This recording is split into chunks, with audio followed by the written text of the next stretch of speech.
এবং মনে হচ্ছে ট্রেনের বগি ভর্তি, এবং তারপর 7-5 ভাবতে ভাবতে আস্তে আস্তে চোখ খুললাম। এবার আমি যা দেখি তা আমাকে আরো বেশি অবাক করিয়ে দেয়। আমি দেখি যে এই বগিতে আমি ছাড়া আর কেউ নেই। আমার মনে মনে ভাবছি যে দুজন ব্যক্তি ছিল, তারা তাহলে কোথায় গেল। এবার আমি আরো ভয় পাই, আমাকে আরো 2 ঘন্টা ট্রেনে থাকতে হবে। কি করে থাকবো আমি একাই, এবং এই দোয়া আরো বেশি বেশি করে পড়তে লাগলাম। আর আমার চোখ আমি বন্ধ করে নিলাম। চোখ বন্ধ করার সঙ্গে সঙ্গে আমার মনে হচ্ছে আবারও বগি ভর্তি লোক। আমি এবার ভাবলাম আমি আর চোখ খুলবো না। তারপর আমি চোখ খুললাম না। 2 ঘন্টা কিভাবে কাটবে এটাই আমার মেইন ভাবনা ছিল, এবং তখন মনে হচ্ছিল যে 2 ঘন্টা আসলে আমাকে 2 দিন কাটাতে হবে। বাট আমি ভাবছি যে একবার চোখ খুলে দেখি, আবার ভয় করছে। 1 ঘন্টা পর আবার চোখ খুললাম। বাট এবার আমি যেটা দেখি যে ট্রেনে এত কিছু হওয়ার পরও আমি এটা ভাবিনি যে আমি যা দেখলাম যে 2জন ব্যক্তি, একজন এক পাশে দাঁড়িয়ে, কিন্তু এবার 2জন ব্যক্তি কে মনে হচ্ছে যে ওরা মানুষ, কারণ সাদা জুব্বা পরে আছে। বিভৎস মানুষ না, বিভৎস চেহারা, 4 ফুট লম্বা হবে, চোখগুলো অনেক বড়, এবং সাদা জুব্বা পরে আছে, এবং বিভৎস চেহারা, 4 ফুট লম্বা, তার মানে খুব বেশি লম্বাও না, এবং বড় লাল রঙের চোখ, এবং সেই চোখের মধ্যে কোনো কিছু নেই এরকম মনে হচ্ছে, এবং হাতে একটা লাঠি, লম্বা চুল। ওই 2জন দেখতে একই, কোনো পার্থক্য নেই 2জনের মধ্যে। এবার আমি খুব ভয় পাই আর মনে মনে দোয়া পড়তে থাকি, আর একবার এদিক আরেকবার ওদের দিকে তাকাচ্ছি। আমি ভুলে গিয়েছিলাম যে চোখ বন্ধ করলে একটু সাহস পাই। হঠাৎ মনে পড়লো, তারপর আবার চোখ বন্ধ করলাম আর দোয়া পড়তে থাকলাম। আমার মনে মনে ভাবছি যে এইটা কি ঘটছে আমার সাথে, আমি চোখ খুলতে পারছি না। আবার মনে হচ্ছে ওই 2জন আমার কাছে আসছে, কাছে, খুব কাছে আছে, আমাকে যদি কিছু করে, চোখ খুললেই আবার সেই বিভৎস চেহারা।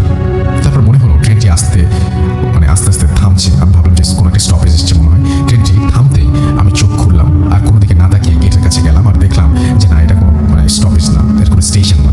আমার যেখানে ট্রেন থামবে সেটা আসতে আরো 20 মিনিট বাকি। ঘড়িতে তখন 12:40 এবং এবার আমি কি করব? আমি পিছনে তাকাতেও সাহস পাচ্ছি না, সিটে বসতেও পারছি না। ওই বিভৎস মুখগুলো আমার সামনে, আমাকে আবারও দেখতে হবে সেগুলো, এটাও ভাবছি। এবং ঠিক তখনই আমার মনে হচ্ছে কেউ যদি আমাকে এখন ধাক্কা দিয়ে ফেলে দেয়। আবার এটাও ভাবছি যে সেই বিভৎস মুখগুলো দেখে আমি যদি সেন্সলেস হয়ে যাই, আমি কোথায় নামবো, কি করবো, এগুলোই ভাবছিলাম। আর 10-15 মিনিট সেন্সলেস হলেই তো আমি শেষ। আমি গেটের বাইরে তাকিয়ে রইলাম, আর ট্রেনের গেটের 2 পাশের যে রড বা লোহা আছে সেগুলো শক্ত করে ধরে রাখলাম। 7-5 ভাবতে ভাবতে দেখি ট্রেনটি আস্তে আস্তে স্টেশনে ঢুকছে। আমি একটু সাহস পেলাম। এবার আমি ট্রেন থেকে নেমে যাব। ট্রেন দাঁড়ালো, আমি নামলাম। তারপর আমি দেখলাম আমার পেছনে আরো 5-7 জন ব্যক্তি নামলো, আর দেখি আমার বগি ভর্তি লোক। আমি ভাবছি আমার সঙ্গে এটা কি ঘটলো। তারপর আমি ওই ব্যক্তিদের জিজ্ঞাসা করলাম, আপনারা কোথা থেকে এসেছেন? ওরা বললো কলকাতা। আমি পাগল হয়ে গেলাম। ঘটনাটা এখানেই শেষ হলে ভালো হতো, কিন্তু হলো না। আমি দেখি যে ঘড়িতে 1:05 এত রাতে কি করে বাড়ি যাবো।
80 সালের দিকে, অনেক আগের কথা। অনেক আগের ঘটনা।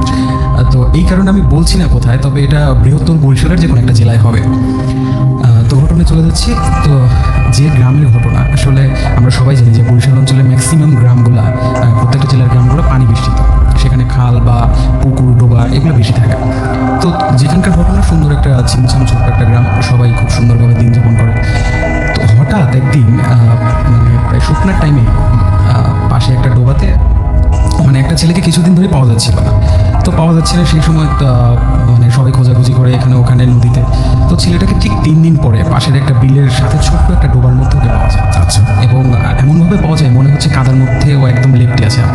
তো ওকে তোলা হয়, তোলার পরে যেহেতু গায়ে কাদা লেগেছিল ওকে ওয়াশ করা হয়, সারা শরীর পানি দিয়ে ধোয়ার পরে সবাই একটা জিনিস দেখে মানে আশ্চর্য হয় যে ওর দুটো চোখ একদম মনে হচ্ছে ড্যাব ড্যাব করে তাকিয়ে আছে। আর সবচেয়ে আশ্চর্যের বিষয় হচ্ছে ওর চোখের উপরে যে আমরা পাপড়িগুলো, আমাদের চোখের যে আই প্রোটেক্টর, সেটা নাই, 2 চোখেরই। তো তার চাইতেও বড় সবচেয়ে ঘটনাটা ছিল ওর চোখের দিকে যেই তাকাচ্ছিল, যেহেতু একটা ঘটনা ঘটছে, উৎসুক জনতা তাকিয়ে আছে, ওর চোখের দিকে যেই তাকায় মানে তার চোখ দিয়ে অনবরত রক্ত ঝরতে থাকে। তো কিছুক্ষণের মধ্যে বিষয়টা মহামারী হয়ে যায়, গ্রামের সবাই জানাজানি হয়ে যায়, যেহেতু ছোট্ট গ্রাম আর গ্রামের সবার মধ্যে কোঅপারেশনটা বেশি থাকে। তো দেখা যায় যে এই ঘটনার পর সবার মধ্যে ভীতি ছড়িয়ে যায়। তো কোনো মতে ওর চোখটা একটা কাপড় দিয়ে বেঁধে ফেলা হয় এবং বাঁধার পরে কোনো রকম ওকে জানাজা দাফন করা, মানে দ্রুত দাফন করা হয়। আচ্ছা। তো এরপর থেকে গ্রামবাসীর সমস্যা আসলে কমে না, মানে তাদের একটা তো ভয় হয়েছে যে এরকম করে একটা মানে ঘটনা ঘটছে। এরপর থেকে তার মূল ভয়টা শুরু হয়। মূল ভয়টা এমন ছিল যে রাত্রে যদি কেউ ওই মানে ওকে যেখানে কবর দেওয়া হয়, যেহেতু ওখানে কবর দেওয়া হয়, যেহেতু জায়গা কম, ওখানে কোনো গোরস্থান ছিল না, দেখা যায় মানে নিজের জায়গার উপরে কবর দেওয়া হতো রাস্তার সাথে। তো ওকে কবর দেওয়া হয়।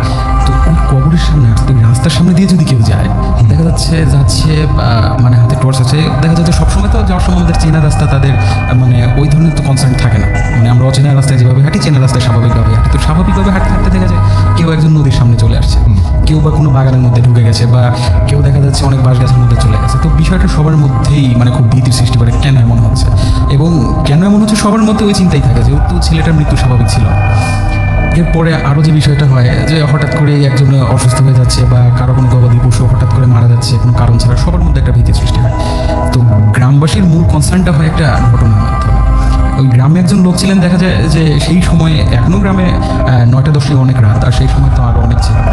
তো হবে 8টা 8:30 বা 9টা এরকম একটা সময় এক লোক আসছেন ওনার কাজকর্ম সেরে, জ্যোৎস্না রাত, পথ দিয়ে আসছেন, হাতে লাইট আছে কিন্তু লাইট জ্বালাননি।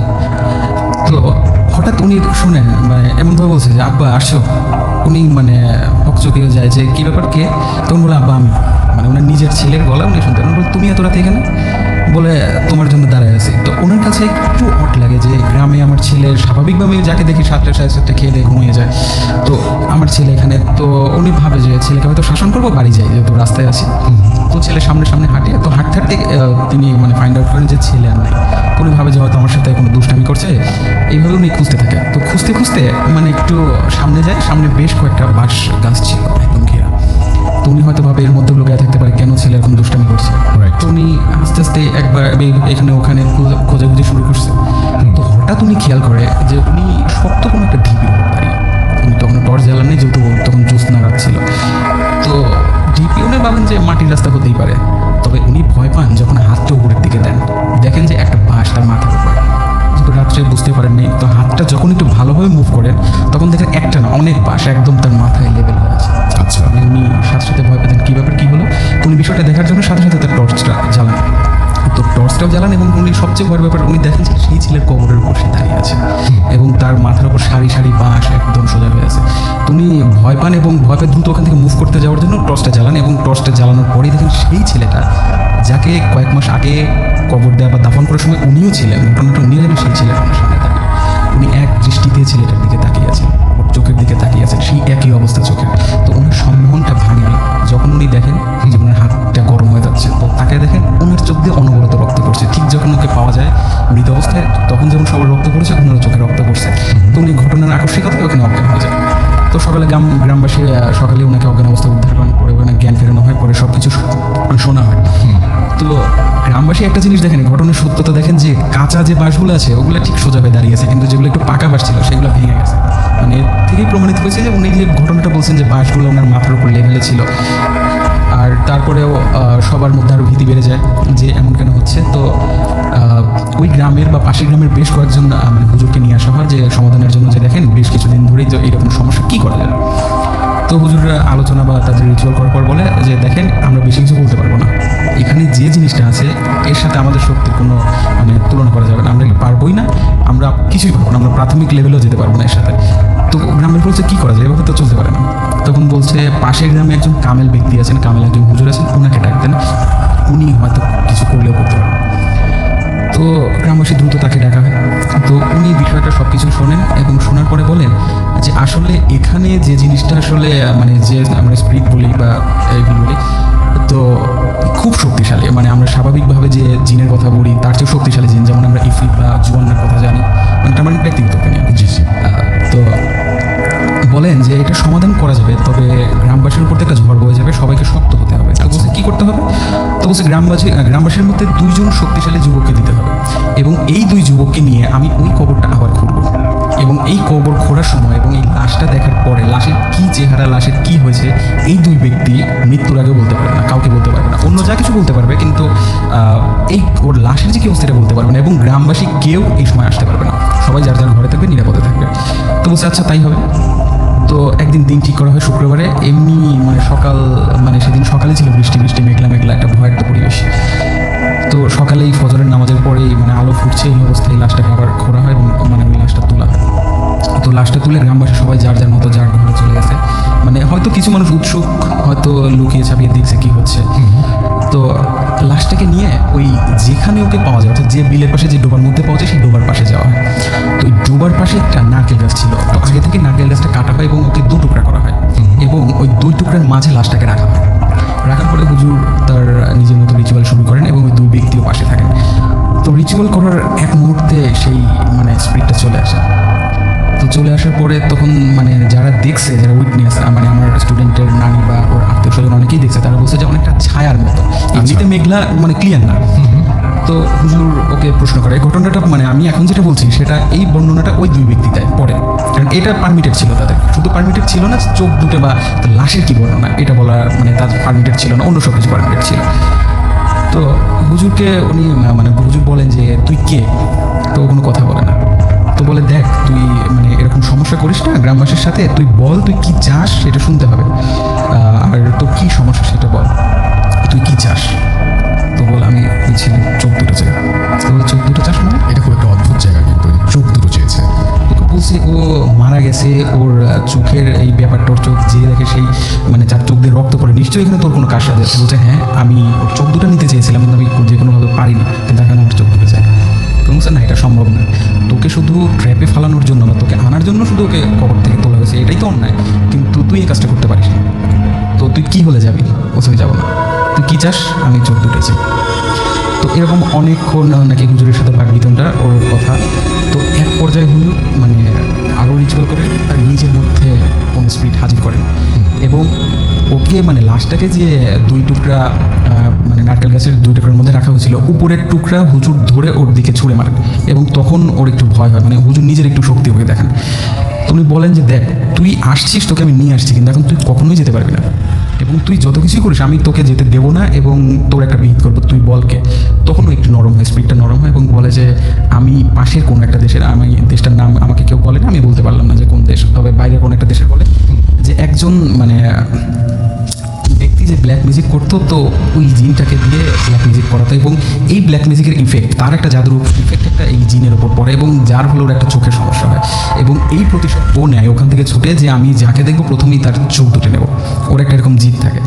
তো বলে আচ্ছা সবই ঠিক আছে, তুই কাজটা ঠিক করিস নি আসলে, মানে এটা ঠিক হয়নি, তো তুই কি হলে যাবি? বলছে আমি চোখ দুটো হলেই যাবো। বলছে না এটা সম্ভব না, এটা কোনোভাবেই সম্ভব না, চোখ দুটা তুই নিতে পারবি না। তো বলছে তুই কী চাস? তো অনেকক্ষণ এরকম বাগবিতণ্ডার পরে বলছে যে আমি 2টো গরু অথবা মহিষের চোখ চাই। বলছে না সেটাও সম্ভব, তুই যদি জ্যান্ত মহিষ চাস বা জ্যান্ত গরু চাস সেটা দিতে পারবো, শুধু চোখ দেওয়া যাবে না, এটা অমানবিক কাজ করা যাবে না। তো বলছে আচ্ছা আমি সেটাতেই রাজি। তো এরকম তার সাথে কোঅপারেশন করার পরে আবার মানে লাশটাকে মানে দাফন করা হয় এবং গ্রামবাসী প্রায় 7 দিনের মধ্যেই টাকা জোগাড় করে, মানে আমি যেটা শুনেছি। তবে এখানে যে ঘটনাটা বলবো, মহিষ 2টো জোগাড় করা হয়, 2টো মহিষ জোগাড় করে এবং এটার উইটনেস আমার স্টুডেন্টের নানি নিজে একদম নিজের চোখে নিজের চোখে দেখান। গ্রামবাসী। তো দেখে যে মানে মহিষ দুটো নিয়ে মানে সকালের নামাজের পরে শুধু মানে পানিতে, নদীতে হোক বা এখানে আমি ক্লিয়ার না, নদীতেই রাখছে হয়তো, শুধু মানে মহিষটাকে রাখছে একটা মানে স্বাভাবিক একটা ঢেউ এসে সাথে সাথে মহিষটা ভ্যানিশ। এখন মহিষ সাঁতারও জানে, যেটা আমরা জানি স্বাভাবিকভাবেই, কিন্তু মানে ওনার নানি যেটা আমাকে বলছে যে শুধু মানে মহিষটা পানিতে দেয়া বাকি, হারায় যাওয়া বাকি নেই। তো এরপর থেকে মোটামুটি সেই গ্রামে আর কখনো সমস্যা হয়নি এখন পর্যন্ত, যেটা আমি শুনেছি। এটাই ছিল আমার। Thank you so much, thank you. ঘটনাটা অনেক ইন্টারেস্টিং এবং আপনার তো আরেকটা ঘটনা আছে, রাইট? জি, সেই ঘটনাটা আমরা শুনবো এবং আবার আপনার কাছে ইনশাল্লাহ ফিরে আসবো। এখন যেটা করবো সেটা হচ্ছে যে আপনারা যেটা লিখছেন, দেখি যে কে কী লিখছেন। আমাদের এখানে টুইটারে অনেকেই লিখছেন এবং MHG সোহাগ আমাদের সঙ্গে আছেন বরিশাল থেকে। ঘটনাটা খুব ভয়ের ছিল এবং অসাধারণ, সেটা তিনি জানিয়েছেন এবং আমাদের সঙ্গে আছেন দেখতে পাচ্ছি। এছাড়াও আর যে ইউইন এবং তিনি আমাদের অ্যাপ দিয়ে শুনছেন। সিফাত ইসলাম আমাদের সাথে আছেন, খুব ভয় পাচ্ছি, এটা তিনি লিখেছেন। আমাদের সঙ্গে আছেন মহিউদ্দিন আহমেদ এবং তিনি তার ফ্রেন্ড তারেক, তারা শুনছেন। আমাদের সঙ্গে আছেন দেখতে পাচ্ছি। এছাড়াও এখানে আমাদের সাথে আছেন ফারহান শাহরিয়ার এবং তারও ভয় লাগছে, তিনি জানিয়েছেন। ফারহান সাদিক ফাহিম আমাদের সাথে আছেন এবং গত সপ্তাহে তার কমেন্ট পড়া হয়েছিল, সেটা তিনি জানিয়েছেন। এমডি আশিক সরকার পাবনা থেকে শুনছেন আমাদেরকে। আমাদের সাথে আছেন দেখতে পাচ্ছি এই মুহূর্তে ড্রিমলেস সজল, আমাদের সঙ্গে আছেন সিফাত ইসলাম, এমডি রাজীব হুসাইন আমাদের সঙ্গে আছেন, ফারহান শাহরিয়ার আমাদের সঙ্গে আছেন, সিফাত ইসলাম আমাদের সঙ্গে আছেন, রিপন আহমেদ আমাদের সঙ্গে আছেন দেখতে পাচ্ছি। এছাড়াও এমডি আরিফুর রহমান এবং তিনি রংপুর থেকে আমাদের সঙ্গেই আছেন, সেটা তিনি জানিয়েছেন। রবিউল ইসলাম রবি আমাদের সঙ্গে আছেন। আমাদের সঙ্গে তিনি বলছেন যে তিনি অ্যাপ দিয়ে শুনছেন না, তিনি আপনি মনে হয় না অ্যাপ দিয়ে শুনছেন। আচ্ছা, আমাদের সঙ্গে আছেন আফরিদি হাসান এবং আমাদের সঙ্গে আছেন দেখতে পাচ্ছি। এছাড়াও আরও অনেকে, সঞ্জিদা রহমান নিশি আমাদের সঙ্গে আছেন দেখতে পাচ্ছি। এছাড়াও রেহানুর রহমান স্বাধীন, এছাড়াও আমাদের সঙ্গে আছেন দেখতে পাচ্ছি বিশাল বৈরাগী রাজভীর এবং গোপালগঞ্জ থেকে তিনি শুনছেন। আমাদের সঙ্গে আছেন এমডি আরিফুর রহমান, ইমেইলটা তার কাছে ভালো লেগেছে। আমাদের সঙ্গে আছেন ফারহান শাহরিয়ার সহ আরও অনেকে। আমাদের সঙ্গে আছেন আবুল রহমান ফয়সাল আছেন আমাদের সঙ্গে দেখতে পাচ্ছি। এছাড়াও টিসি তামিম আমাদের সঙ্গে আছেন দেখতে পাচ্ছি। এছাড়াও রাজ মিয়া সহ আরও অনেকে। আমাদের ফেসবুকে দুটো পেজ রয়েছে এবং ভূত এফএমের যে পেজটা, সেখানে আমি দেখতে পাচ্ছি যে অনেকেই এখন এখানে আছেন। আমাদের সঙ্গে আছেন সেকেন্ড ঘটনাটা তার কাছে ভালো লেগেছে। তিলক হাওলাদার তিনি জানিয়েছেন। এমনি রায়হান মিয়া আমাদের সঙ্গে আছেন এবং তিনি বলছেন ভাই প্রথম ঘটনা ভালো লাগলো এবং ইন্টারেস্টিং লেগেছে তার কাছে। একজনের কাছে এক একটা ভালো লাগে, এটাই স্বাভাবিক এবং আপনারা অবশ্যই লিখবেন, কিন্তু লিখলে আমাদেরও বুঝতে সুবিধা হয়। আমাদের রেডিও ফুর্তির যে পেজটা, সেখানেও আপনারা অনেকে আছেন এবং আমি এইগুলো নিয়ে, এই পেজগুলোতে কি লিখছেন আপনারা সেটা নিয়ে আমি আবারও কিছুক্ষণের মধ্যে ফিরে আসবো। এখন একটা ছোট্ট বিরতি নিব এবং বিরতির পরে আবারও ফিরে আসবো। তার আগে ভূত এফএমের যে পেজটা, সেই পেজে আপনারা যা লিখছেন সেটা আমি একটু চট করে পড়ে ফেলি। এবং আমাদের সঙ্গে দেখতে পাচ্ছি যে এই মুহূর্তে আছেন অনেকেই। নুরুল নবী শাহ আছেন, তিনি লিখছেন আমিও আছি। প্রিন্স ফারহান লিখছেন হ্যালো ভাইয়া, listening from Rajshahi, thank you very much আমাদের সঙ্গে থাকার জন্য। মাফিকুল ইসলাম আমাদের সঙ্গে আছেন। তাবাসসুম বিনতে অরিন আমাদের সঙ্গে আছেন এবং তিনি বলছেন তার কমেন্ট পড়া হয় না, তিনি কুড়িগ্রাম থেকে শুনছেন আমাদেরকে। আহমেদ জাবেদা জিয়া আমাদের সঙ্গে আছেন দেখতে পাচ্ছি। এমডি রাতুল, সেকেন্ড ঘটনাটা অনেক ভালো লেগেছে তার কাছে। তানভীর আহমেদ আমাদের সঙ্গে আছেন এবং আমাদের সঙ্গে আছেন দেখতে পাচ্ছি আরিস টুটুল, রাজশাহী থেকে তিনি শুনছেন, সারদা রাজশাহী থেকে। আমাদের সঙ্গে আছেন মিনহাজ খান, শাহুন হুসাইন আমাদের সঙ্গে আছেন। এমডি রিপন আমাদের সঙ্গে আছেন আরিফ রায়হান, এমডি ইমন হুসাইন আমাদের সঙ্গে আছেন। সামাইরা খান আমাদের সঙ্গে আছেন, সেকেন্ড স্টোরিটা স্কেলি ছিল তিনি জানিয়েছেন। প্রিন্স ফারহান আমাদের সঙ্গে আছেন দেখতে পাচ্ছি কাজী মিজান। এছাড়াও এমডি শান্ত, আশরাফ হুসাইন রিয়াদ আমাদের সঙ্গে আছেন। তামান্না জাহান তিশা আমাদের সঙ্গে আছেন দেখতে পাচ্ছি কথার স্রোত। এছাড়াও আমাদের সঙ্গে আছেন দেখতে পাচ্ছি আমাদের সঙ্গে আদনান ইসলাম সোহান বরিশাল থেকে শুনছেন। শাকিল, ফার্স্ট স্টোরিটা ভালো লেগেছে আমাদের সাথে আছেন দেখতে পাচ্ছি। আশরাফ হোসেন আমাদের সঙ্গে আছেন।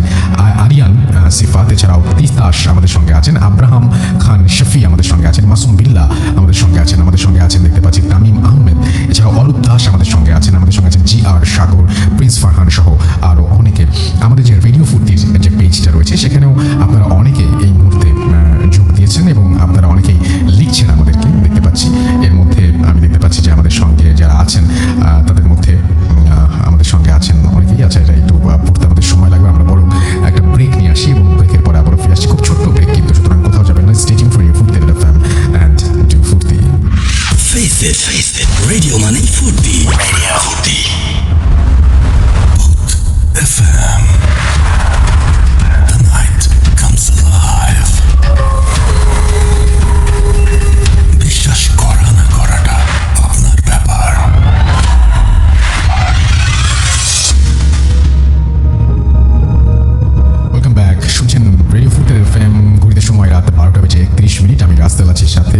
এবং এই মুহূর্তে আবারও চলে যাব ঘটনায়। আমাদের সঙ্গে আরও জমতে যাচ্ছেন, তবে তার আগে জানিয়ে দিই আমাদের সাথে কীভাবে কমিউনিকেট করবেন। আমাদেরকে যদি লিখতে চান, আপনার ঘটনা পাঠাতে চান, যদি আমাদের স্টুডিওতে এসে সেই ঘটনা আপনি শেয়ার করতে চান, আমাদের সেই ঘটনা যদি যেটা আপনি পাঠাবেন সেটা যদি চান যে আমি পড়ে শোনাই, তাহলে আপনাকে যেটা করতে হবে, আমাদেরকে ইমেইল করতে হবে। আমাদের ইমেল অ্যাড্রেস হচ্ছে boothfm@radiofuti.fm, which is BHWTFM@radiofuti.fm। আপনার নাম, ঠিকানা এবং ফোন নাম্বার সহ আপনার জীবনে ঘটে যাওয়া বা আপনার জানা সেরা ঘটনা লিখে পাঠিয়ে দিন আমাদের কাছে। ঘটনার শুরুতে অবশ্যই উল্লেখ করুন যে ঘটনাটি আপনি স্টুডিওতে এসে শেয়ার করতে চান, নাকি আপনি চান আপনার ঘটনা আমরা পড়ে শোনাই। যারা দেশের বাইরে আছেন তারা সরাসরি অডিও ক্লিপ পাঠাতে পারেন বা লিখেও পাঠাতে পারেন ঘটনাটি। আমাদের দুটো ফেসবুক পেজ রয়েছে, www.facebook.com/radio.futi and www.facebook.com/boothfm.russell। চলে যেতে পারেন আমাদের টুইটার পেজে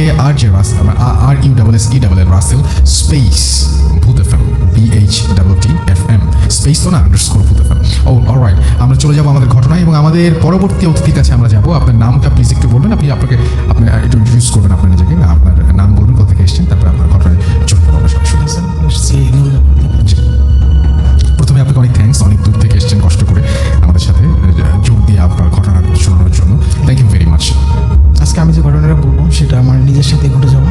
যে দিনটা ছিল আসলে শুক্রবার। প্রতিদিনকের মতো আমি সকালবেলা ঘুম থেকে উঠে দোকানে চলে যেতাম, আর আসতাম হয়তো দুপুরবেলা, এসে খাওয়া দাওয়া করে আবার ঘুমিয়ে পড়তাম। তো শুক্রবার সকালবেলা আমি যখন সকালে ঘুম থেকে উঠে দোকানে যাই, তো দেখি 11টার দিকে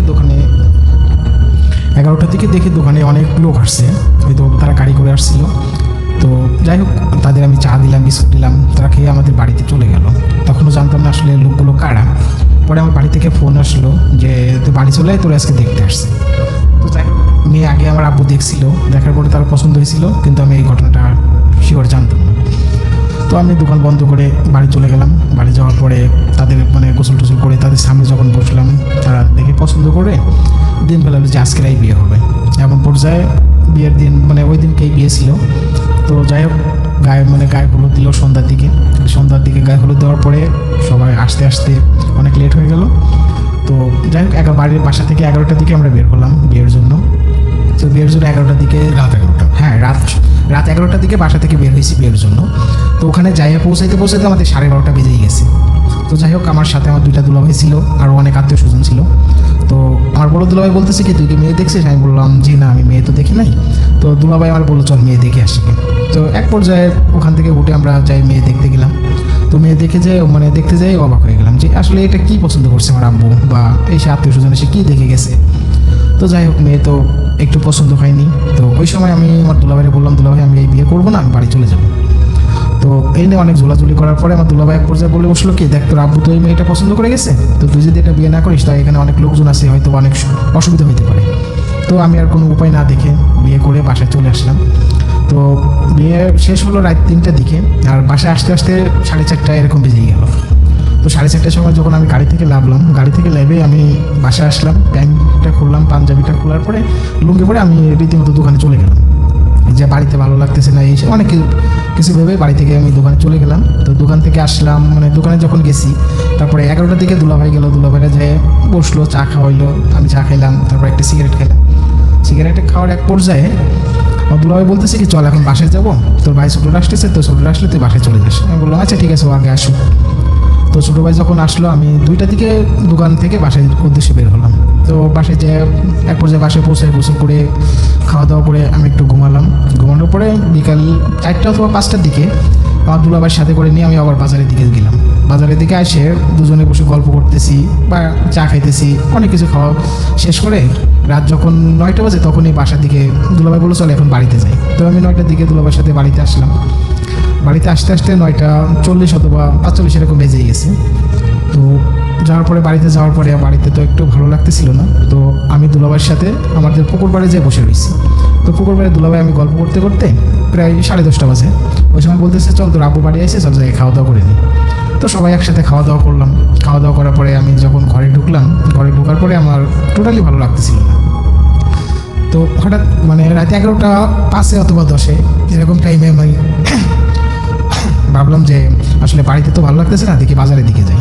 তো দোকানের চাবি অলরেডি আমার কাছে একটা থাকেই, আর আব্বুর কাছে একটা থাকে। তো আমি বাসা থেকে বেরোয় রাত 11:20 বাজে, তখন আমি ঘড়িটা দেখছিলাম 20-এর দিকে। আমি আস্তে আস্তে বাজারের দিকে গেলাম। তো বাজারের দিকে যাওয়ার পথে আমার কোনো অসুবিধা হয়নি, আর আমাদের ওই রাস্তাটা ছিল অনেক ভয়ঙ্কর। তো টুকটাক অনেক কিছু ঘটছে সবার সাথে। তো এর আগে আমি কখনো এটা অনুভব করি নাই। তো যাওয়ার সময় কোনো অসুবিধা হয় নাই। তো রাত আমি টিভি যাই, দোকান শাটারটা খুলে টিভি দেখতে দেখতে এক পর্যায়ে রাত 2টা বেজে গেছে। তো 2টা বাজার সময় সিকিউরিটি গার্ড আমার এসে বলতেছে, কিরে তোর এত রাত পর্যন্ত তুই বাজারে কেন, তুই বাড়ি যাবি না? আর আজকে না তোদের বাড়ি এরকম অনুষ্ঠান হচ্ছে, এসে অনেক কিছু বললো। তো আমি মোবাইলটা বের করে দেখি তখন রাত বাজে 2টা। আমি বললাম আচ্ছা ঠিক আছে কাকা, আমি যাইতেছি, আপনি থাকেন। পরে আমি শাটারটা লাগাই আস্তে আস্তে বাড়ির দিকে মুখ করলাম। তো বাড়ির দিকে আসার এক পর্যায়ে আমাদের ওখানে একটা তালসারি নামে একটা জায়গা আছে। ওই জায়গাটা ছিল অনেক ভয়ঙ্কর, বা ওই জায়গাটায় সবাই প্রচুর পরিমাণে ভারী রাত্রে কেউ যদি যাইতো অধিকাংশ সবাই ভয় পাইতো। তো যাই হোক না কেন, তাই যত সাহসী হোক বা যাই হোক না কেন, তো ওই সময় আমার সাইডে মানে 4টে বিড়াল, সামনে একটা পিছনে একটা, 2 সাইডে 2টা বিড়াল আমার পিছন মানে সাথে সাথে হাঁটতেছে। আমি হাঁটতেছি, এরাও হাঁটতেছে, আমি দাঁড়াইলে এরাও দাঁড়াইতেছে। তো এরকম যখন হচ্ছে তখন আমি ততটা ভয় পাইনি, বা আবার আমি চিন্তা করলাম যে আমি সামনের দিকে যাই, এগুলো বিড়াল তো আর কিছুই তো না। তো সামনের দিকে যাওয়ার সময় আমাদের সামনে যে একটা তাল গাছ আছে, ওই তাল গাছটাই আমাদের। তো লম্বা একটা তাল গাছ, ওখানে যখন গেলাম ওই জায়গায় একটা কালভার্ট ছিল আর 2 সাইডে ধান ক্ষেত। তো আমি চিন্তা করলাম এই বিড়াল সাথে করে নিয়ে যাওয়াটা ঠিক হবে না। তো আমি একটা যখন লাথি মেরে নিচে ফালাই দিছি ধান ক্ষেতের ভিতরে, তো বাদ বাকি 3টাই চলে গেছে ওখান থেকে। তারপর আমি আবার হাঁটতেছি, হাঁটতে হাঁটতে মনে করেন সামনে কিছুক্ষণ যাওয়ার পরে দেখি একটা মনে করেন বাঘের মতো একটা কিছু ধান ক্ষেত থেকে বেরোয় লাফ দিয়ে রাস্তার পাড়ে আসলো, মানে আবার লাফ দিয়ে ধান খেতে পড়লো, আবার এই পাশে লাফ দিয়ে ধান খেতে মানে রাস্তার পাড়ে আসতেছে, আবার এই পাশে লাফ দিয়ে ওই পাশে যাচ্ছে। তখন যাওয়ার এক পর্যায়ে আমার গাটা একটু হালকা কেঁপে উঠলো যে আসলে এটা কী হচ্ছে। তখনও আমি ভাবতেছি যে এখানে বেশিক্ষণ দাঁড়ায় থাকাও ঠিক হবে না, আর এটা ভাবাও ঠিক হবে না। আমি আবার সামনের দিকে হাঁটতে শুরু করলাম। হাঁটতে হাঁটতে যাওয়ার সামনের দিকে যাওয়ার সময় মানে সামনে যত এগোচ্ছি তত মনে একটু একটু ভয় করতেছে। তো সামনে কিছুক্ষণ যাওয়ার পরে আমাদের মানে রাস্তার সাইডে এক সাইডে জঙ্গল, এক সাইডে একটা কুল বাগান। তো কুল বাগানটা অনেক লম্বা, আর এই সাইডে জঙ্গল। তো জঙ্গলের সাইডে কবর বা মানে অনেক কিছুই, আগে শ্মশান ছিল, তারপরে কবরস্থান হয়েছে। তো ওখানে যখন আমি যাইতেছি মানে কুল ক্ষেতের কানি যখন আমি ক্রস করব, তখনই দেখি যে 22-23 হাত মতো একটা লম্বা লোক। তো লোকটার মাথাটা ছিল তার দেহ থেকে আলাদা, আর রক্ত তার পুরো শরীর বয়ে বেয়ে নিচে পড়তেছে। তো ওই লোকটা মানে কুল ক্ষেতের ওই মাথা থেকে এক পা রাস্তার পাড়ে দিল, রাস্তার পাড়ে দিলে দেখে পুরো রাস্তায় রক্তে ভিজে গেছে। আর পরের পা দিয়ে যখন ওই পাশে পার হয়ে গেল, তখন আমি আর মানে কিছুই বলতে পারি না। কিছু না বলতে পারার কারণে যে রাত যখন 4:30 বাজে মানে ফজরে আজান দেওয়ার কিছুক্ষণ আগে আমার আব্বু আমারে ফোন দিছে যে তুই কই, মানে যখন আমার ঘরে দেখে নাই বা এসে অনেক মানে ফোন দেওয়ার পরে আমি আব্বুর সাথে একটু মিথ্যে কথা বললাম যে আমি আসলে টয়লেটে আইছি। এই বলে আমি ওই সময় আমি যখন বুঝতে পারলাম যে আমি এখনও পর্যন্ত এখানে দাঁড়িয়ে রয়েছি, তো যাই হোক তাড়াতাড়ি আমি বাড়িতে চলে গেলাম। বাড়িতে যাওয়ার পরে আমি কাউকে কিছু বললাম না, ওই অবস্থায় ঘুমাই পড়লাম। ঘুমাই পড়ার পরে সকালে যখন 11টা বাজে তখন আমি ঘুম থেকে উঠলাম। ঘুম থেকে ওঠার পরে গোসল করে খাইতে যাব, তখনই মানে আমার পুরো শরীর তো প্রচুর পরিমাণ ব্যথা, আমি হাঁটতে পারতেছি না, এরকম একটা অবস্থা। তো আমি আর না খাইতে চাই, আমি আমার দাদার কাছে গেলাম, দাদার কাছে যাই একটু ঝাড়ফুঁক করে আসলাম। আসার পরে দেখি ব্যথাটা হালকা একটু কমছে। তো ওইভাবে আমি আর ওই দিনকে দোকানে গেলাম না, বা সারাদিন বাড়িতেই ছিলাম। তারপরে সন্ধ্যার সময় যখন আমি সন্ধ্যার পরে মাগরিবের আজানের কিছুক্ষণ পরে আমি টয়লেটে যাওয়ার জন্য বের হলাম। তো টয়লেটে যখন গেছি, যাওয়ার পরে টয়লেট থেকে বেরোয় দেখি আমার পা দিয়ে খালি রক্তই বের হচ্ছে, কোনো কাটার চিহ্ন না, মানে কোনো জায়গায় কেটে গেলে যেরকম রক্ত বেরোয় এরকমই বেরোচ্ছে, কিন্তু কোনো জায়গা থেকে কোনো কাটার কোনো পাওয়া যাচ্ছে না। তো আমি ওইটা আমার দাদি দেখলো, দাদি দেখার পরে আমার দাদি বলতেছে কী ব্যাপার তোর এই রক্ত বেরোচ্ছে কেন? আমি বলছি সেটা তো জানি না, কোনো জায়গায় কোনো কাটেও যায় নাই বা মানে কোনো আঘাতও লাগে না, এমনি রক্ত বেরোচ্ছে। তা তুই তখন দাদি বলতেছে তুই একা একা বাইরে এসে কেন? তো আমি দাদির সাথে পুরো ঘটনাটা শেয়ার করলাম। তো দাদি আমার অনেক ধমক দিল যে তুই এরকম গায়ে হলুদ হয়েছে, বিয়ে হয়েছে, সেদিনকে তুই বাইরে গেছিস কারণ না নিয়ে, রাত্রে যদি ও মানে অন্যরকম কিছু হইতো তখন কী করতি? তো আমি আর কিছু বললাম না, দাদিরও বলতে নিষেধ করলাম। তো এইভাবে তারপরে একদিনকে আমি একটা কবিরাজের কাছে গেলে একটা মাদুলি দিল, তারপর থেকে স্বাভাবিক ছিল। এই ছিল আমার। ওকে, থ্যাংক ইউ সো মাচ। আপনার ঘটনার জন্য আপনাকে অনেক অনেক ধন্যবাদ, এবং আশা করছি যে আপনাদের কাছে ওই ঘটনাটি ভালো লেগেছে। আমি যেটা বলছিলাম যে আমরা ফুর্তির যে রেডিও ফুর্তির যে পেজটা, সেখান থেকে আমরা কিছু কমেন্ট করতে চেয়েছিলাম, সেই কমেন্টে আমরা যাবো। তার আগে আরও একবার বলি যে এই পেজটার অ্যাড্রেসটা হচ্ছে www.facebook.com/video.ফুর্তি। এখানে এসে আপনি লিখতে পারেন, আমাদের আজকে যে পোস্টার রয়েছে তার নিচে লাইক দিতে পারেন, কমেন্ট করতে পারেন, শেয়ার করতে পারেন, আরও বেশি মানুষকে জানাতে পারেন আমাদের এই পেজটির সম্পর্কে। এবং সে সাথে আমাদের www.facebook.com/futtefm.russell এই পেজে গিয়েও কিন্তু আপনি আপনার কথা লিখতে পারেন এবং জানাতে পারেন আরও সবাইকে। নূর মোহাম্মদ জন আমাদের সঙ্গে আছেন, বগুড়া থেকে শুনছেন তিনি। আরিয়ান রয় আমাদের সঙ্গে আছেন এবং তিনি বলছেন ভালো লাগছে ভাইয়া। মোহাম্মদ ইব্রাহিম নাইম আমাদের সঙ্গে আছেন। রাজন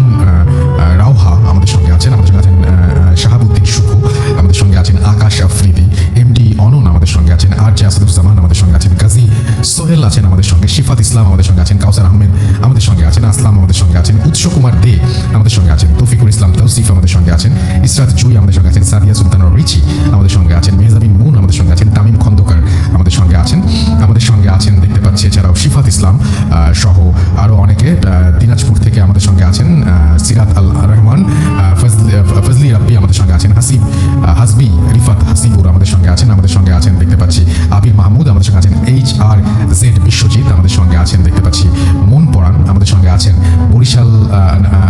বরিশাল আল আমিন, আমাদের সঙ্গে আছেন দেখতে পাচ্ছি এছাড়াও শাহাদাত ইসলাম, ইহাদ ইমন, প্রিন্স, SK বিজয়, MD আবির, মিজানুর রহমান শিমুল, সাদমান রহমান, তানজিল চৌধুরী, আশরাফুল ইসলাম খান, মাহাদি সৌরভ, নুরুল সহ আরও অনেকে।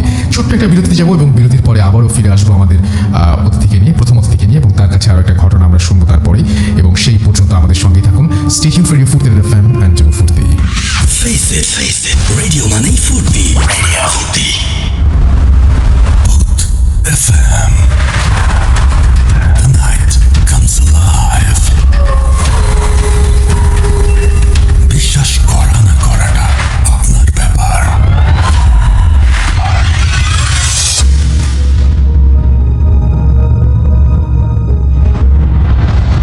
ওয়েলকাম ব্যাক এবং বাংলাদেশ টিমকে অভিনন্দন একটা চমৎকার খেলা উপহার দেওয়ার জন্য আমাদেরকে একটা জয় উপহার দেওয়ার জন্য। আমরা ফাইনাল নিয়ে বেশ আতঙ্কিত ছিলাম। আমরা অনেকেই বলছিলাম যে না, আমাদের বাংলাদেশের ফাইনালে আমরা গেলে আমাদের মাঝে আমাদের শেষে মানে তীরে গিয়ে তৈরি হবে এরকম একটা অবস্থা আর কি, বাট সেরকম কিছু হয়নি। আমি সবসময় জন্য বলি যে আজকে মানে আমি সকালেও বলেছি যে আমি কোনো সময় মানে খেলা নিয়ে কোনো সময় বাংলাদেশের খেলা নিয়ে কোনো সময় হতাশ হই না।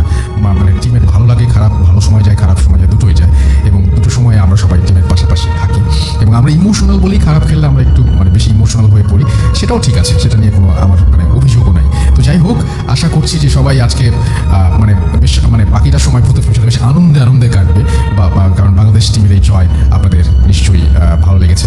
আমি দেখতে পাচ্ছি যে RP দাস লিখেছেন আজ বোধহয় রাসেল ভাই জিতেই যাবো। হ্যাঁ ভাই, জিতে তো গেছি আমরা। সিফাত ইসলাম রাকিব আমাদের সঙ্গে আছেন, অভিমানী সোহান আমাদের সঙ্গে আছেন। সেকেন্ড স্টোরি এখন প্রথম ভালো লাগছে, সেকেন্ড স্টোরি যিনি বলছেন তিনি কিছুক্ষণের মধ্যে আবারও একটা ঘটনা নিয়ে আপনাদের সামনে আসবেন, সুতরাং একেবারে চিন্তিত হওয়ার কোনো কারণ নেই। মিনহাজুল ইসলাম মামুন আমাদের সঙ্গে আছেন, SS সাব্বির আমাদের সঙ্গে আছেন দেখতে পাচ্ছি শাহিন খান জেমস আমাদের সঙ্গে আছেন, আমি দুইটা থেকে পড়ছি, রুবেল খান, রাইফুল রাব্বি আমাদের সঙ্গে আছেন, রফিকুল ইসলাম আমাদের সঙ্গে আছেন দেখতে পাচ্ছি এছাড়াও S অফিসিয়াল আমি বুঝিনি, আচ্ছা আমাদের সঙ্গে আছেন সাইফুল ইসলাম SR, আমাদের সঙ্গে আছেন আরও অনেকে। তো যাই হোক, আমি এখন সরাসরি আসলে ঘটনায় চলে যেতে চাচ্ছি, অ্যান্ড আমার মনে হচ্ছে যে এই ঘটনাটা খুব ইন্টারেস্টিং হবে। চলুন শুনে আসি ঘটনাটি, এবং আমাদের প্রথম অতিথি যার ঘটনাটা আপনাদের ভালো লেগেছে অনেক বেশি, তিনি তার দ্বিতীয় ঘটনা যাচ্ছেন। চলুন শুনে আসি। আসসালামু আলাইকুম। আপনার অনেক ডিম্যান্ড, এবং এই ঘটনাটাও আশা করছি যে ভালো হবে। ওকে, এসেছি মধ্যবারটা থেকে। জি। তো এখন যে ঘটনাটি বলবো এটা আমার মানে নিজের কাজিনের সঙ্গে হঠাৎ বলা যায় যে এক রাত্রে একটা অভিজ্ঞতা। তো অভিজ্ঞতাটা ছিল বেশি আগের না, 2018 সালের 1 মে ইন্টারন্যাশনাল ওয়ার্কার্স ডে ছুটি ছিল ওই দিন। তো বলে রাখা হলো একটা প্রতিষ্ঠানে পড়ে, তো কী প্রতিষ্ঠান আমি এটা বলতে চাচ্ছি না, কারণ আমাকে নিষেধ করছে, আর এটা আমরা বলবো না কোথায় কি এটা বললাম। তো আমাদের পাবনা থেকে বেশ দূরে এই প্রতিষ্ঠানটা, তবে এইটুকু বলতে পারি এটা একটা মেডিকেল রিলেটেড প্রতিষ্ঠান। জি। তো দেখা গেছে 1 মের ছুটি, ও আবাসিক হোস্টেলে থাকে। তো সবাই বলছে যে যার মতো বাড়ি চলে গেছে। তো ও যে রুমে থাকে ওকে গণরুমই বলা যায়, 25 জন থাকতো। সবাই ওকে নিষেধ করছে তুই থাকিস না, যেহেতু একটু সমস্যা হয়, আগে থেকেই সমস্যা হয়। তো ও আর ওর এক মানে সিনিয়র বড় অপর রাত্রে থাকে, তো সবাই নিষেধ করে, এবং ও জানে যে ওই বড় অপর কিছু সমস্যা আছে বলতে দেখা যায় রাত্রে তার খিচুনি হচ্ছে বা মানে অ্যাবনর্মাল আচরণ করে, এরকম কিছু করে। তো বলছেন না, এটা স্বাভাবিক, আপুর সাথে থাকি, এটা আমি মানিয়ে নিয়েছি, এটা সমস্যা নেই, যেহেতু সামনে পরীক্ষা, পড়াশোনা করতে হবে। তো বলছে দেখে থাকিস, আর যদি কোনো সমস্যা হয় মানে গার্ডকে ফোন দিস। মানে সবাই একটু নিষেধ করে যে থাকিস না। তো বলে যে একদিনের জন্য আমি আবার পাবনা যাবো, আবার একটা সমস্যা কাটিয়ে নেবো, কোনো সমস্যা নেই রাত্রে। তো যথারীতি পড়তে বসছে। তো বলে রাখা হলো মানে যথারীতি ছোটোখাটো সমস্যা আগে থেকেই ওদের রুমে আছে। তো ও প্রথমে যেটা বলে মানে ওর যেটা স্টার্ট হয়, ও ওয়াশরুমে যায়। তো ওয়াশরুমে যাওয়া ও বের হবে, আর দরজা মানে বাইরে থেকে লক। তো বাইরে থেকে লক আছেই তো শুধু আপু। তো আপু তো এরকম দুষ্টামি করে না। তো আপু বলে ডাকছে যে দরজাগুলো দুষ্টামি করে না, মানে বাইরে যাবো, পড়তে হবে। তো কিছুক্ষণ টানাটানি করার পরে এমনি খুলে গেছে। তো তাকে দেখো নাই, আপু রুমে আছে, টেবিলে আছে।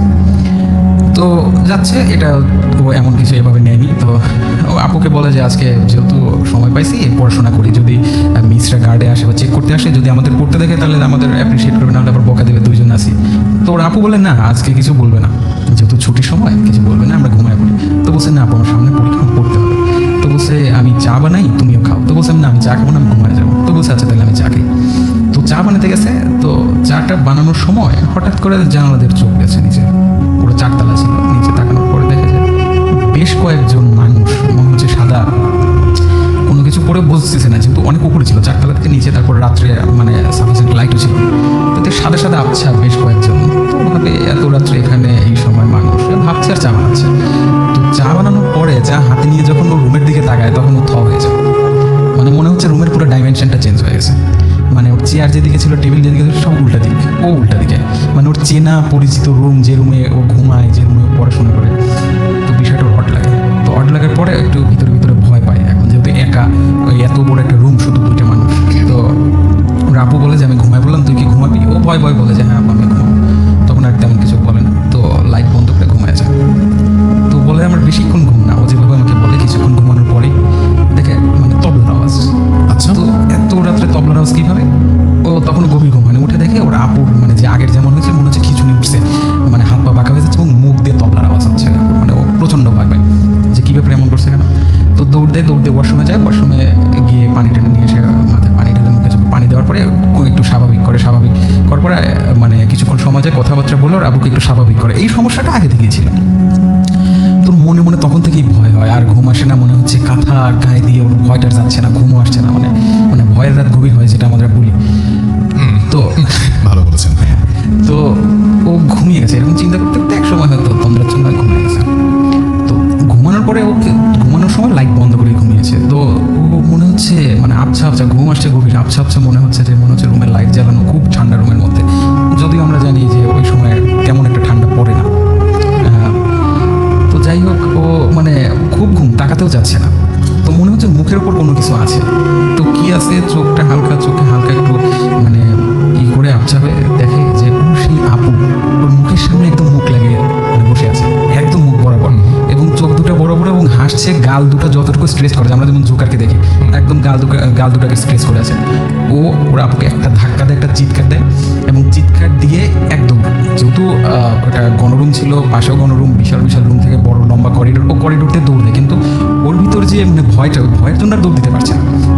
তো ওর সম্মোহনটা ভাঙে একটা কথা শুনে, মানে একটা রুমের পাশ দিয়ে যাচ্ছে, মানে হালকা হালকা দেখে যে যেহেতু গ্লাস দিয়ে দেখে লাইট জ্বালানো, তো করুণ সুরে বলছে আপু আমাকে নিয়ে যাও, আপু আমাকে নিয়ে যাও, এরকম করে মানে স্পষ্ট মানে অল্প স্বরে। তো ভাবছে আমার সাথে যেমন হচ্ছে এই রুমে হয়তো একজন দুজন আছে, ওদের সাথে হচ্ছে।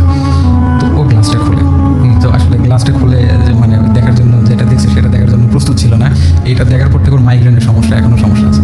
আচ্ছা। ও দেখে একটা মেয়ে মানে পুরা ঝুলছে, যেহেতু ওদের মানে মেয়েদের হোস্টেলে মানে সিলিং ফ্যান অ্যালাউড না, তারপরেও মনে হচ্ছে উপরে ঝুলছে, এবং ও জানে ওখানে সিলিং ফ্যান নাইও, এবং মনে হচ্ছে আমরা জানি যে ঝুলে থাকে একটা মানে মিনিমাম ডিস্টেন্স থাকে দড়ির, মনে হচ্ছে একদম দেয়ালের সাথে গলাটা আটকে আছে।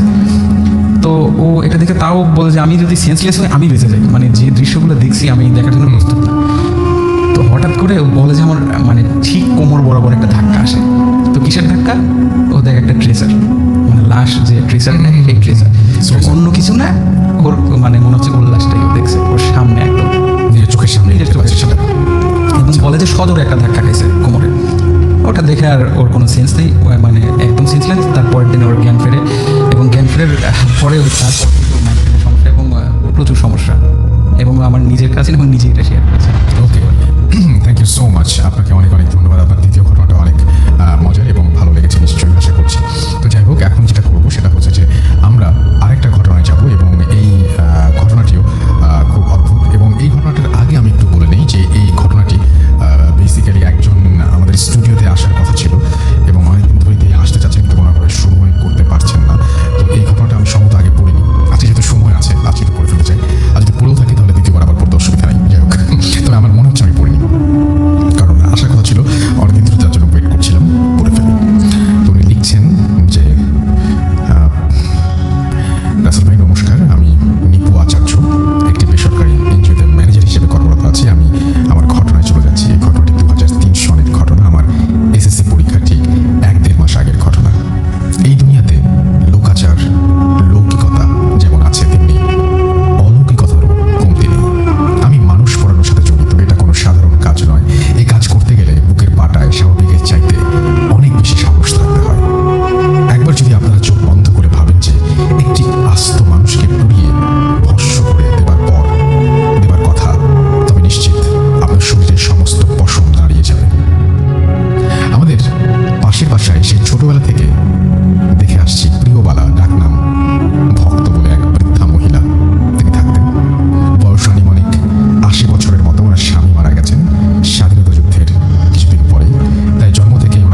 বিকেল 4টার দিকে শ্মশানে লাশ পোড়ানোর জন্য তুলেছিলাম।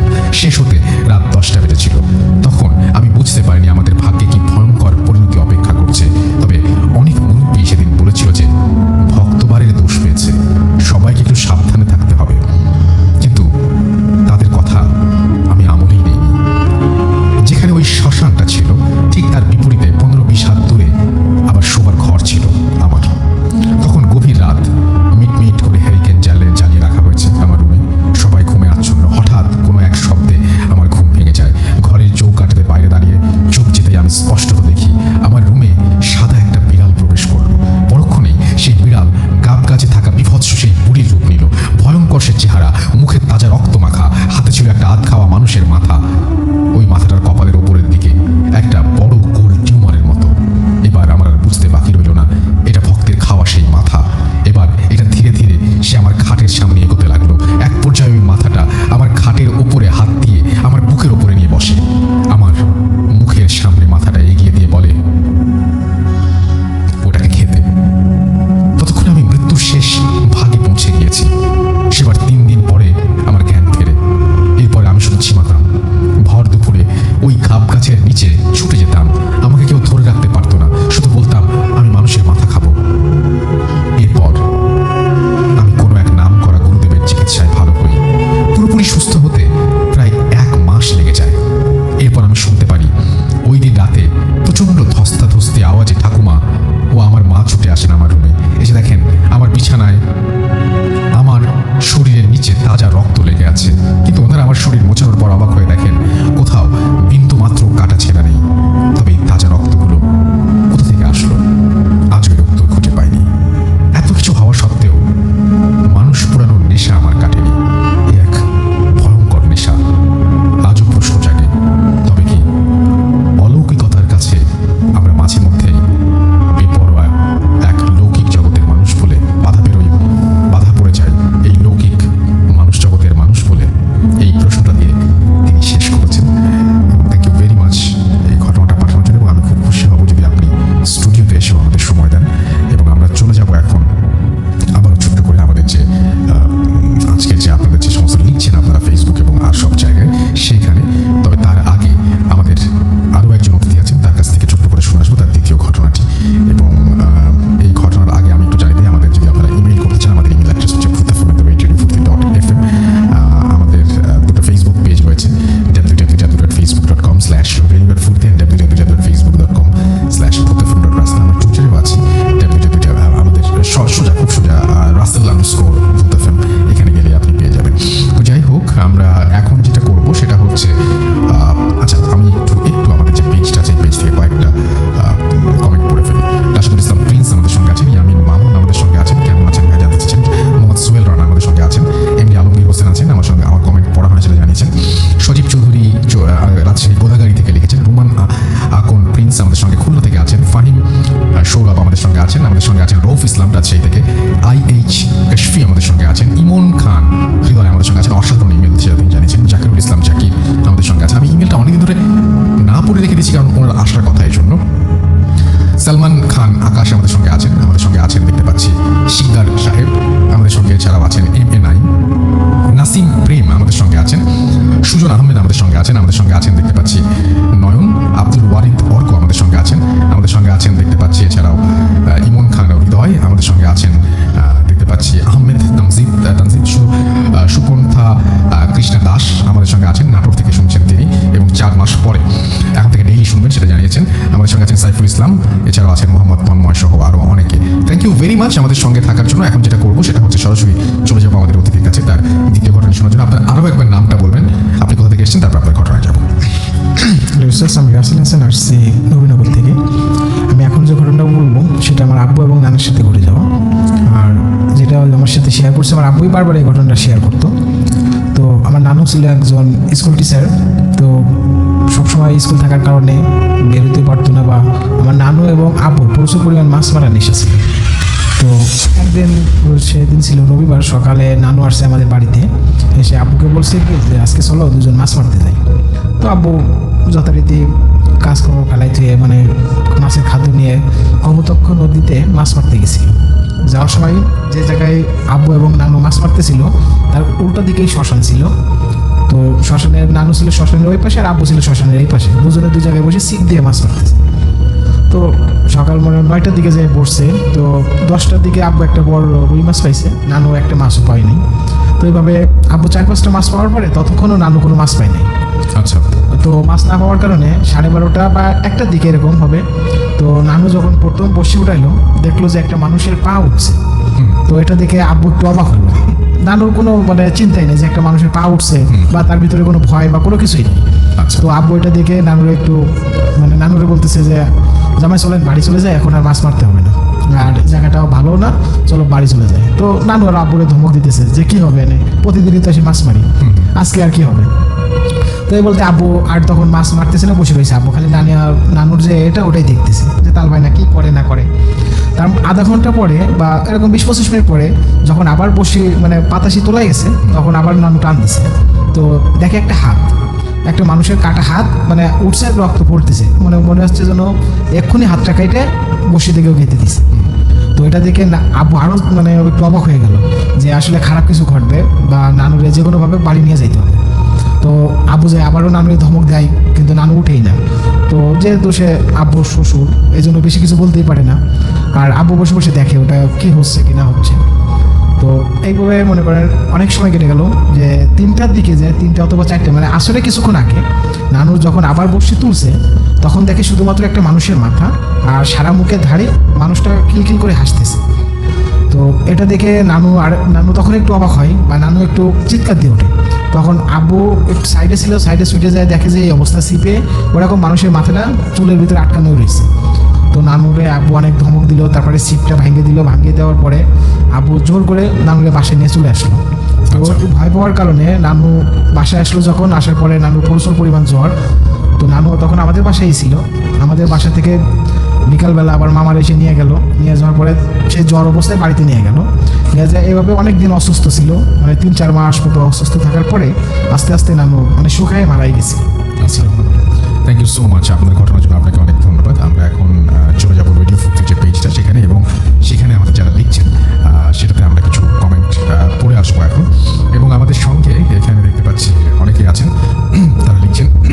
মেঘলা আকাশ আমাদের সঙ্গে আছেন, তার কাছে শুনতে খুব ভালো লাগছে। রকিবুল ইমতিয়াজ আমাদের সঙ্গে আছেন, আমাদের সঙ্গে আছেন এমডি ইরফান ইকবাল এবং শিফাত ইসলাম আমাদের সঙ্গে আছেন, আমাদের সঙ্গে আছেন শরীফ মতিন, এছাড়াও ফারহান হৃদয় আমাদের সঙ্গে আছেন, জাইফ আহমেদ শাকিল আমাদের সঙ্গে আছেন, শাওন জোয়াদ্দার শাওন আমাদের সঙ্গে আছেন, দেখতে পাচ্ছি আখিরুল ইসলাম আদর, এছাড়াও এমডি মিজানুর রহমান আমাদের সঙ্গে আছেন, এমডি জাহিদুল ইসলাম, সিমরান জেসি আমাদের সঙ্গে আছেন, দেখতে পাচ্ছি ফারদিন মাহবুব আমাদের সঙ্গে আছেন, রায়হান কিং, এমজে মুক্তারুল ইসলাম মিজান, মোহাম্মদ হাসান ঘাটাইল থেকে আছেন তিনি আমাদের সঙ্গে, তাহেরা জুবাইর মিম আমাদের সঙ্গে আছেন, আরিয়ান খান, এমডি মারুফ খলিফা, দ্বিতীয় ঘটনাটা এই পর্যন্ত বেস্ট, শরীফ সিফাত ইসলাম আমাদের সঙ্গে আছেন, মফিজুল সফিউল আমাদের সঙ্গে আছেন, SN শাওন হায়দার, SK সিরাজ আহমেদ আমাদের সঙ্গে আছেন, তানভীর আহমেদ আমাদের সঙ্গে আছেন, শেখ শরীফুল ইসলাম সজীব, SK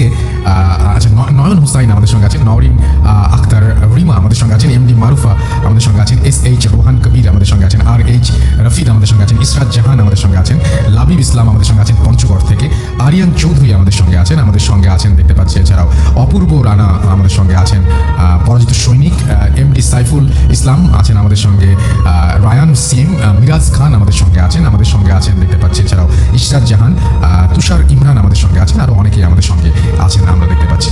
আমি লাস্ট আরেকটা আমি ভাবছি যে আপনাদের জন্য একটা ইমেল পড়বো, এবং এই ইমেলটা একটু ছোটই হবে, এবং আমি পড়ে শোনাই, দেখেন কেমন লাগে আপনাদের কাছে, ভালো লাগতে পারে। তো যেভাবে লিখেছেন আমি সেভাবেই পড়ে শোনাচ্ছি। তিনি লিখেছেন যে রাসেল ভাই সালাম নেবেন, আশা করি ভালো আছেন, আপনি তো সবসময় ভালোর দলে। আমি মোহাম্মদ সামাউন হাবিব, দিনাজপুর, এবং তিনি বর্তমানে পুলিশে কর্মরত আছেন, এবং তিনি বলছেন যে আমি একজন নিয়মিত শ্রোতা, আমি আপনাদের সব এপিসোড শুনি। সময়ের কারণে আপনাদের ওখানে যেতে পারলাম না। আজ আমি যে ঘটনাটি বলছি সেটি একটি সত্য ঘটনা। যে সময় এই ঘটনাটি ঘটেছে আমি সেই সময় আমার বাসায় ছিলাম, আর এটা ঘটে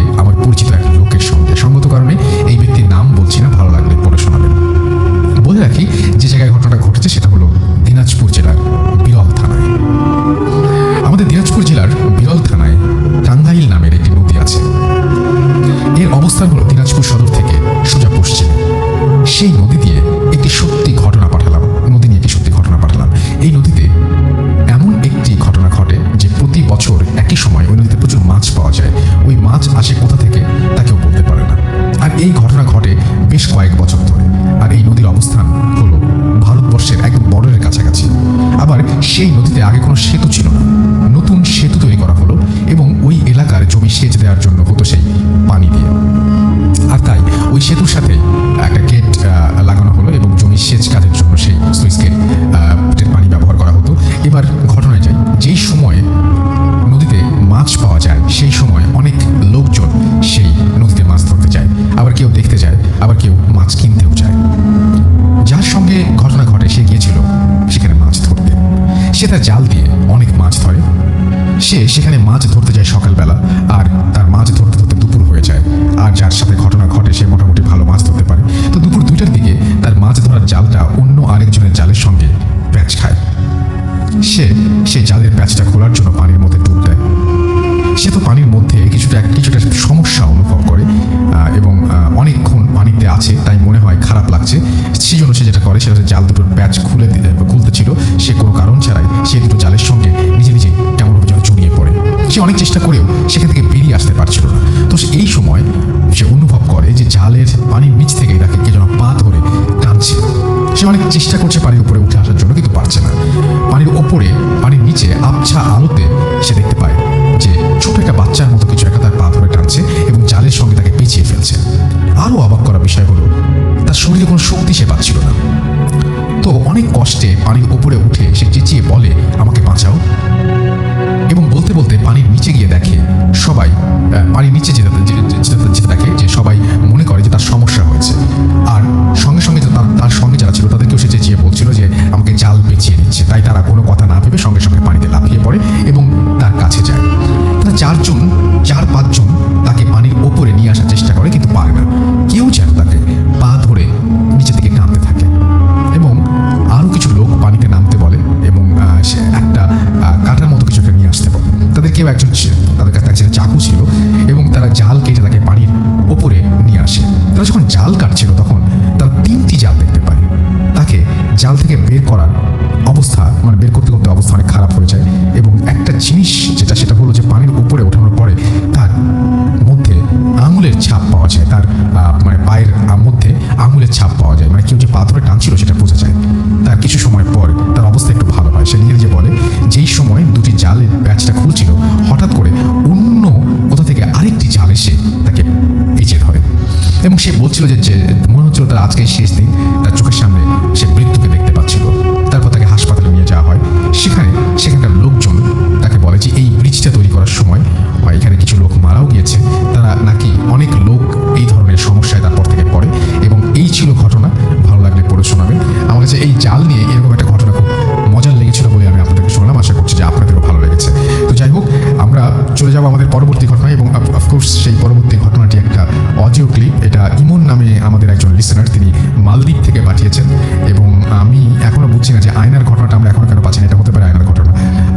আমরা আয়নার ঘটনাটা মালদ্বীপ থেকে এসেছিল। আপনাদের সাথে এটা নিয়ে কথাও বলেছি। পাওয়া মাত্র আপনাদেরকে সেটা শুনিয়ে দেবো আমরা। এটা আমি আমাদের যে প্রোডাকশন সেই ডিপার্টমেন্টেও পাঠানো হয়েছিল কোনো একটা কারণে। আচ্ছা, এটা পাওয়া গেছে। আচ্ছা, ওকে, তাহলে এটা পাওয়া গেছে। তাহলে আমরা একটা কাজ করি, সেটা হচ্ছে যে আমরা আজকে আয়নার ঘটনাটাই শুনে ফেলি। এবং এটা হচ্ছে মালদ্বীপ থেকে পাঠানো একটি ঘটনা। তাহলে আমরা এর পরের ঘটনাটা আমরা পরে কোনো একদিন শুনবো। আজকে ইমনের ঘটনা যেটা মালদ্বীপের, সেটাও মালদ্বীপের ঘটনা। আজকে আমরা আয়নার ঘটনা শুনি, যেটা হচ্ছে আপনাদের বহুকাঙ্ক্ষিত ঘটনা এবং আপনারা বহুবার এই ঘটনাটি চেয়েছেন এবং এই ঘটনাটি আমাদেরকে প্লে করতে বলেছেন। চলুন এই ঘটনাটি আমরা আজকে শুনে আসি। তবে তার আগে ছোট্ট একটা বিরতি নিব। বিরতির পরে আবারও ফিরে আসবো। সেই পর্যন্ত আমাদের সঙ্গেই থাকবেন। Stay tuned radio food FM and 240 FM. The night comes alive. বিশ্বাস করা না করাটা আপনার ব্যাপার।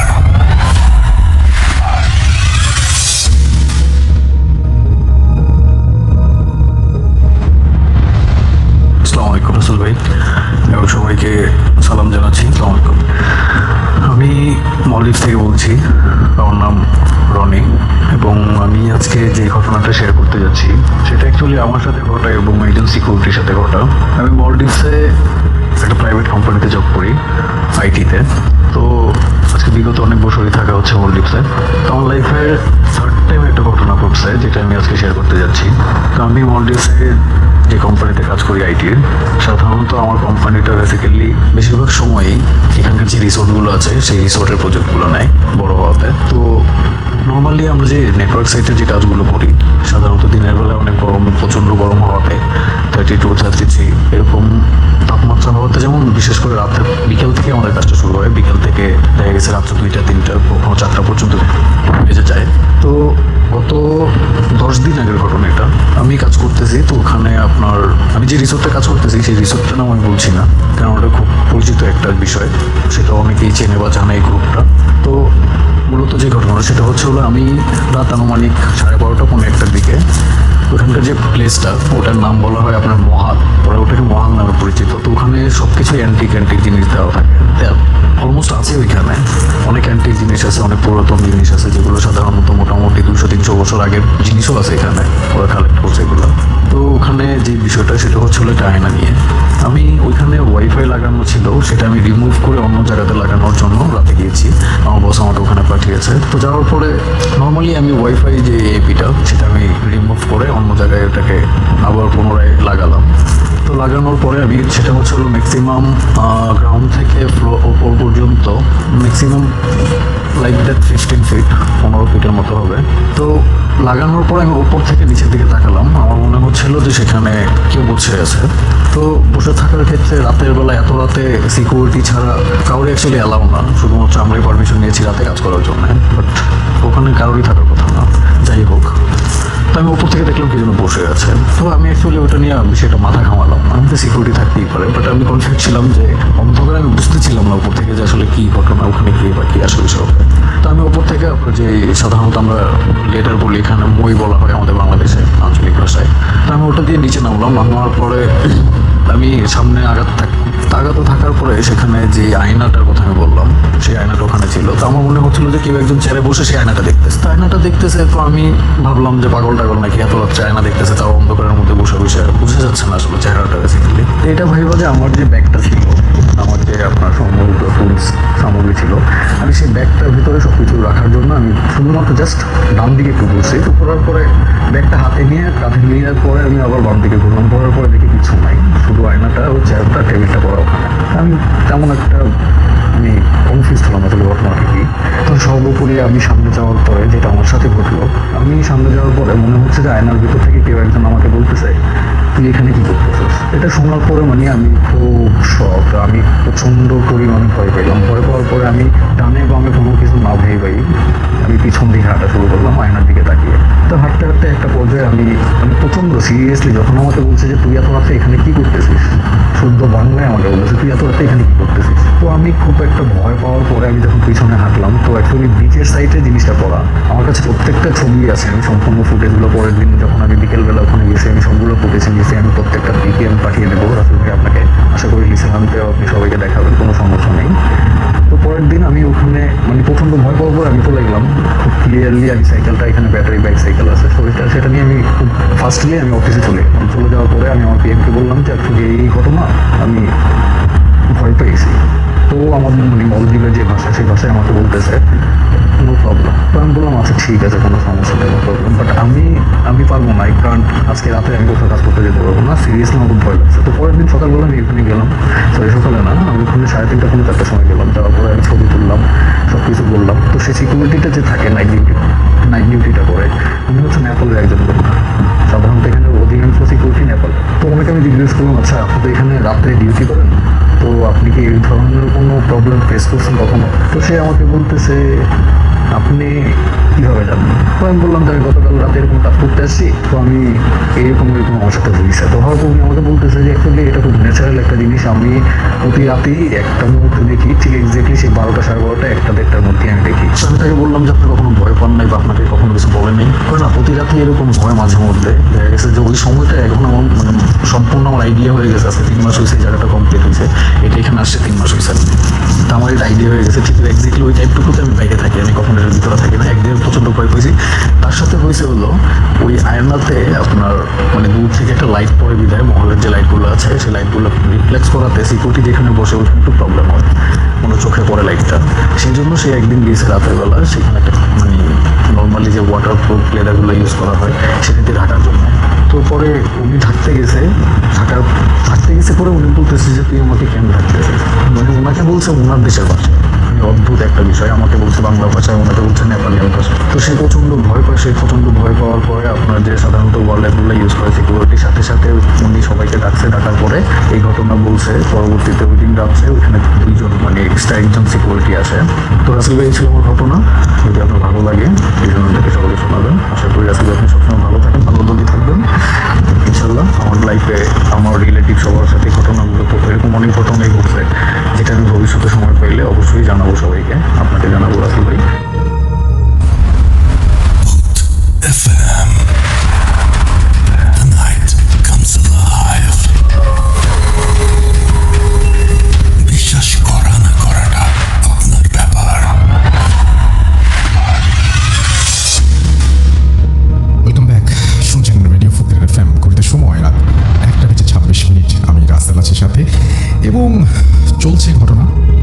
আপনাদের একটু আগেই মিররের ঘটনা আমরা শুনলাম, যেটা হচ্ছে আমরা পেয়েছি মালদ্বীপ থেকে, এবং ঘটনা নিয়ে অনেকেই অনেক কথা বলেছিলেন এবং সেই ঘটনাটা আমরা আজকে শুনিয়ে ফেললাম।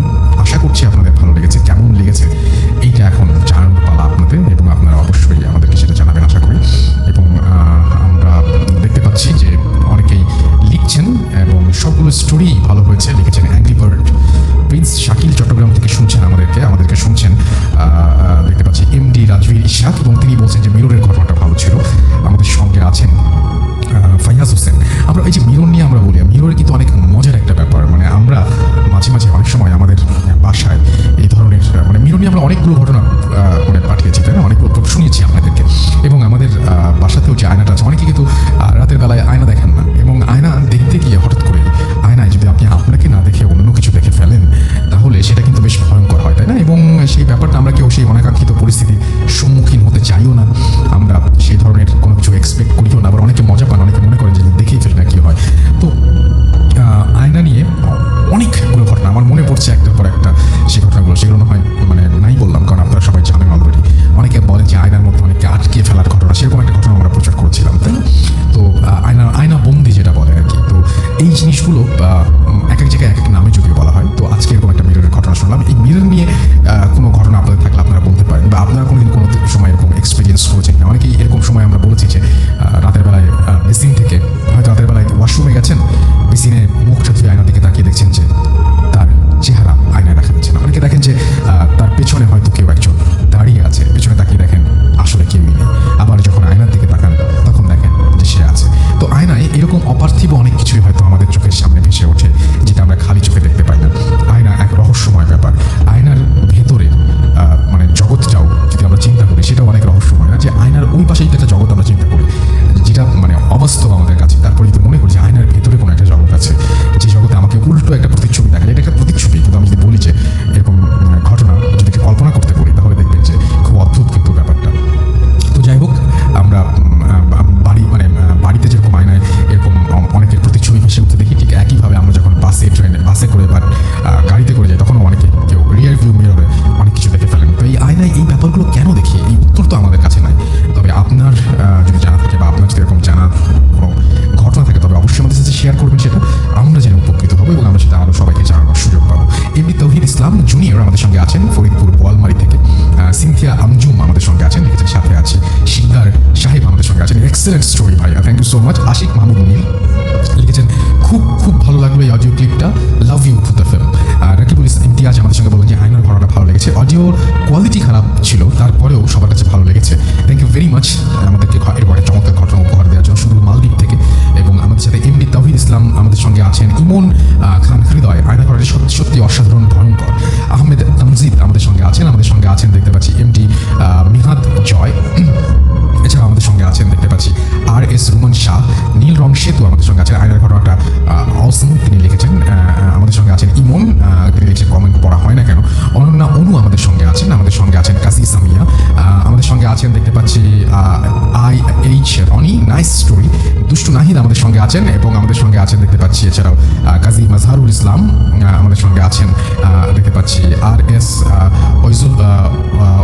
উজ্জ্বল মনে হবে এটা, তাই না? আচ্ছা, ওকে, আমাদের সঙ্গে আছেন দেখতে পাচ্ছি এছাড়াও আরও অনেকেই। আপনি যদি থাকতে চান, আমাদের দুটো পেজ হচ্ছে www.facebook.com/radiofoodie and www.facebook আমাদের টুইটারে আপনি আসতে পারেন রাসেল আন্ডারস্কোর ভূত FM। ময়মনসিং থেকে আছেন আমাদের সঙ্গে, দেখতে পাচ্ছি টুইটারে এই মুহূর্তে আমাদের সঙ্গে আছেন মাশরাফি বিন দীপ, ওকে। এবং তিনি বলছেন যে ময়মনসিংহে আছে সন্ধ্যার সময় বৃষ্টি, একটা 8 সেকেন্ডের ভিডিও তিনি শেয়ার। আচ্ছা, ওকে। আমাদের সঙ্গে আশরাফ হুসাইন আমাদের সঙ্গে আছেন। থার্ড স্টোরিটা খুব হরেবল ছিল। আশরাফ হুসাইন আমাদের সঙ্গে জানিয়েছেন এটা। আমাদের সঙ্গে আছেন শান্তা ইসলাম, কংগ্রেচুলেশনস বাংলাদেশ টিম। আমাদের সঙ্গে আছেন দেখতে পাচ্ছি রাফিউর রব্বি এবং অলওয়েজ লাভ ইউ ভূত FM কথা বলছেন। ফারহান সাদিক ফাহিম আমাদের সঙ্গে আছেন। শুভ আকাশ আমাদের সঙ্গে আছেন, লিখেছেন জিতে গেলাম, রাইট। আমাদের সঙ্গে বিশাল বৈরাগী রাজবীর আমাদের সঙ্গে আছেন। তো যাই হোক, আজকে বাংলাদেশের জয়টা অসাধারণ হয়েছে এবং জয়টা মানে অনাকাঙ্ক্ষিত আমি বলবো না, তবে খুব কঠিন ছিল, কিন্তু তারপরে আমরা জিততে পেরেছি, এটা একটা বিরাট ব্যাপার। তো আমরা চলে যাবো আমাদের পরবর্তী ঘটনায়। আমাদের সঙ্গে আরও একজন, আমাদের শেষ ঘটনা এটা বলতে পারেন, আমাদের একজন অতিথি আছেন, তিনি তার ঘটনাটি শোনাবেন আমাদেরকে। আপনার নামটা প্লিজ একটু বলবেন, কোথা থেকে এসেছেন সেটা বলবেন, তারপর আপনার ঘটনা যাবেন। আসসালামু আলাইকুম রাসেল ভাই আর ডিয়ার লিসেনার্স, আসসালামু আলাইকুম। আমার নাম ইয়াসিন মাহমুদ সম্রাট, আমার বাসা পুরান ঢাকা কলতাবাজার। ইমন ইয়াসিন আমার পক্ষ থেকে সবাইকে রমজানের শুভেচ্ছা, রমজান মোবারক। তো গল্প বোঝার আগে বোঝানোর জন্য একটা কথা বলে শুরু করি। আমরা সবাই এটা বিশ্বাস করি যে আমি জিন এবং মানুষকে সৃষ্টি করেছি একমাত্র আমার ইবাদত করার জন্য, এটা আল্লাহর কথা। তো যারাই শুনছেন, অনেকে বিশ্বাস করে, অনেকে বিশ্বাস করে না। যে অনেকে বলে বানিয়ে বানিয়ে গল্প বলা হয়, কিন্তু যা দেখা যায় না, হয়তো আপনার ফ্যানের সিলিংয়ে অথবা আলমারির উপরে অথবা কোনো না কোনোখানে এই জিনিসগুলো আপনাদের দেখতে পায়, আমরা দেখতে পাই না, কারণ এদের বলাই হয় ভাইয়া দা আনসিন, যা দেখা যায় না। তো আমার ঘটনায় চলে যাই। ঘটনাটা আমার ফ্রেন্ড শেয়ার করেছে, ওর নাম আনিকা তাসনিম। ওর বাবার বাসা পুরান ঢাকার তাঁতিবাজার এলাকায়।